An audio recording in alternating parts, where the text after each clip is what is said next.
శ్రీమాత్రే నమః. శ్రీ గురుభ్యో నమః.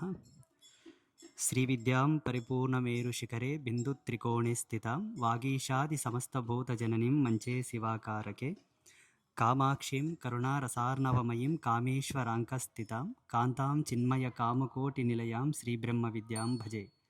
శ్రీ శ్రీ అంబాత్రయ క్షేత్ర నివాసిని అయినటువంటి శ్రీ మహాకాళి, మహాలక్ష్మి, మహాసరస్వతి దేవతల యొక్క పరిపూర్ణమైన ఆశీస్సులు యావత్ ప్రపంచము పైన ఉండాలని మనస్ఫూర్తిగా కోరుకుంటూ, ఆ జన్మాంత బ్రహ్మచారిగా ఒక సంతుగా లోక కళ్యాణం జరిగి అందరూ సుభిక్షంగా ఆయురారోగ్యాలతో ఉండాలని కోరుకుంటూ, ఈరోజు 5వ మంగళ స్నానం గోవధూవరులకు చేయిస్తున్నారు.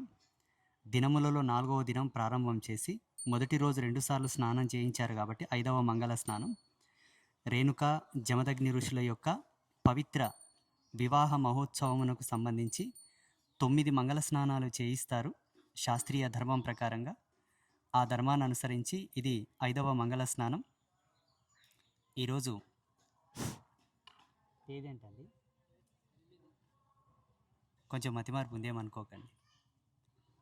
ఈరోజు 8వ తారీఖు బుధవారం, రేపు ఆదివారం 12వ తారీఖు ఈ నెల ఏప్రిల్ 2026వ సంవత్సరం. ప్రపంచవ్యాప్తంగా ఉండేటటువంటి సనాతనుడనేవాడు గర్వించదగ్గ గొప్ప విజయోత్సవం, మహోత్సవం, విశ్వయజ్ఞం ఆవిష్కృతం కానున్నది. ఇది 6వ సంవత్సరం.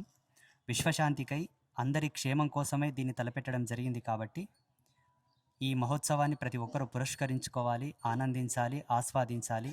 అందరికీ శ్రీమాత అనుగ్రహ ప్రసాద సిద్ధిరస్తు. శుభమస్తు.